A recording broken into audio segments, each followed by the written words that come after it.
হরে কৃষ্ণ। আজ আমরা শ্রীমদ্ ভগবদ গীতার ত্রয়োদশ অধ্যায় থেকে শ্রবণ করব। এই অধ্যায়ের আজ আমরা 24তম শ্লোক ও 25তম শ্লোক শ্রবণ করব। এই শ্লোকে ভগবান শ্রীকৃষ্ণ যে উপদেশ প্রদান করেছেন সেটির সম্পর্কে আজ আমরা শ্রবণ করব। তাহলে এই শ্লোকে ভগবান শ্রীকৃষ্ণ কি বলেছেন?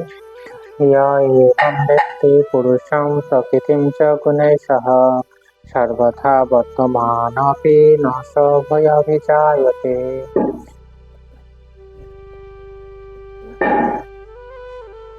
এখন যে শ্লোকটি আমরা শ্রবণ করলাম এর অর্থ হচ্ছে যিনি এইভাবে পুরুষকে এবং গুণাদি সহ জড়া প্রকৃতিকে অবগত হন। অর্থাৎ পূর্ববর্তী শ্লোকে ভগবান শ্রীকৃষ্ণ এভাবে পুরুষ অর্থাৎ এই যে আমাদের জড়দেহে জীবাত্মা এবং পরমাত্মা যে রয়েছে সেই সম্পর্কে পুরুষ এবং গুণাদি সহ জড়া প্রকৃতিকে অবগত হন।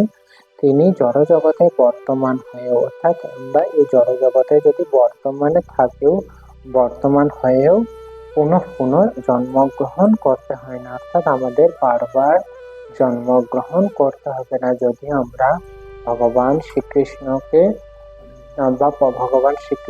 আমরা জানতে পারি এবং আমরা যে জীবাত্মা এবং জীবাত্মার সঙ্গে পরমাত্মার যে সম্পর্ক সেটি যদি আমরা বুঝতে পারি তাহলে আমাদেরকে বারবার জন্মগ্রহণ করতে হবে না।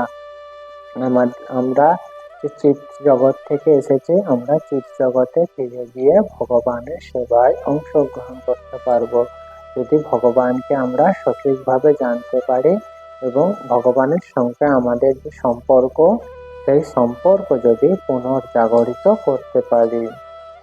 তাহলে এই যে আমরা যদি চিৎ জগতে ফিরে যেতে চাই তাহলে আমাদের এই যে জড় জগৎ রয়েছে এই জড় জগৎ সম্পর্কে আমাদের জ্ঞান প্রয়োজন। এছাড়াও কি জীবাত্মা এবং পরমাত্মা এই সম্পর্কে সঠিক জ্ঞান আমাদের অন্বেষণ করতে হবে। এই সঠিক জ্ঞান যদি আমরা হৃদয়ঙ্গম করতে পারি তাহলে কি হবে? তাহলে আমরা জড় জগতিক বন্ধন থেকে আমরা অবশ্যই মুক্তি লাভ করতে পারবো। আর যদি আমরা ভগবান শ্রীকৃষ্ণের সঙ্গে সম্পর্ক, যে আমাদের যে সম্পর্ক নিত্য সম্পর্ক, এই সম্পর্ক যদি আমরা না পুনর্জাগরিত করি তাহলে আমাদের যে মনুষ্য জীবন বৃথা হয়ে যাবে।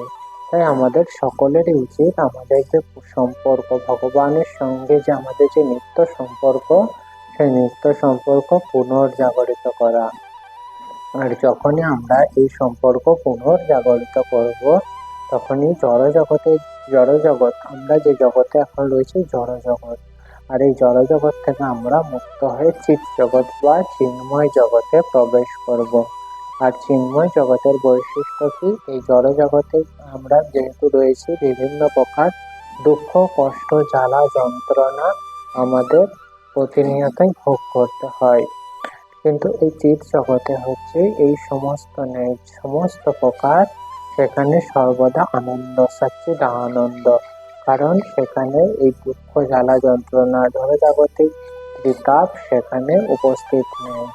আমরা আমাদের যে প্রকৃত পরিচয় চিন্ময় সত্তা সেটি আমরা অর্জন করতে পারবো। আর এর জন্য প্রয়োজন হচ্ছে প্রকৃত জ্ঞান। এই যে ভগবদ গীতা, শ্রীমদ্ ভাগবতম, চৈতন্য চরিতামৃত এই সমস্ত কি আধ্যাত্মিক গ্রন্থ। এই গ্রন্থে ভগবান সম্পর্কে বিশেষভাবে বর্ণনা করা রয়েছে। কিভাবে আমাদের সম্পর্ক ভগবানের সাথে পুনর্জাগরিত করব সেই সম্পর্কে বিশদভাবে বর্ণিত করা রয়েছে। আর এই সমস্ত জ্ঞান জড়জাগতিক জ্ঞানের হচ্ছে অনেক ঊর্ধ্বে। এই জ্ঞান যখনই আমরা অর্জন করব তখন থেকেই আমরা যে দিব্য আনন্দ উপলব্ধি করা আমাদের শুরু হবে।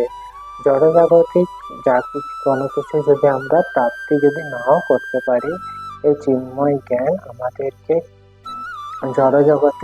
জড়জগতে থাকলেও আমরা জড়জগতের যে বৈশিষ্ট্য, যে জড়জাগতিক দুঃখ কষ্ট সেইটা থেকে আমরা মুক্তি পাবো।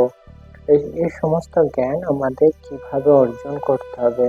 এই সমস্ত জ্ঞান আমাদের সাধুগুরু বৈষ্ণব এদের মাধ্যমে আমাদের অর্জন করতে হবে। সর্বপ্রথম আমাদের প্রয়োজন এই গুরুর কাছে আত্মসমর্পণ করা। তিনি একমাত্র এই জড়জাগতিক বন্ধন থেকে আমাদের মুক্ত করার জন্য যে প্রকৃত জ্ঞান, সেই জ্ঞান প্রদান করবে। এবং কি করতে হবে? সাধু গুরু এনাদের সঙ্গ প্রয়োজন। এনাদের সঙ্গের মাধ্যমে আমাদের জড়জাগতিক যে সমস্ত সমস্যা রয়েছে, জড়জাগতিক যা কিছুই আমরা সমস্যার মধ্যে রয়েছে, সেই সমস্যা আমাদের কাছ থেকে চলে যাবে। তাই আমাদের সকলেরই উচিত এই আধ্যাত্মিক জ্ঞান উপলব্ধি করা।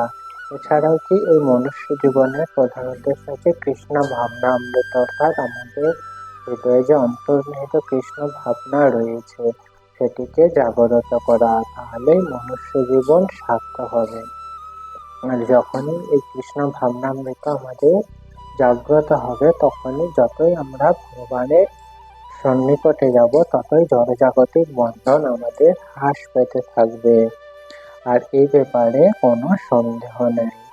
আর আমরা সচ্চিদানন্দময় জীবন উপলব্ধি করব এই জড়জাগতিক জীবনের ঊর্ধ্বে। তো এখানে এই শ্লোকের বিশ্রাম। পরবর্তী দিন আমরা পরবর্তী শ্লোক শ্রবণ করব।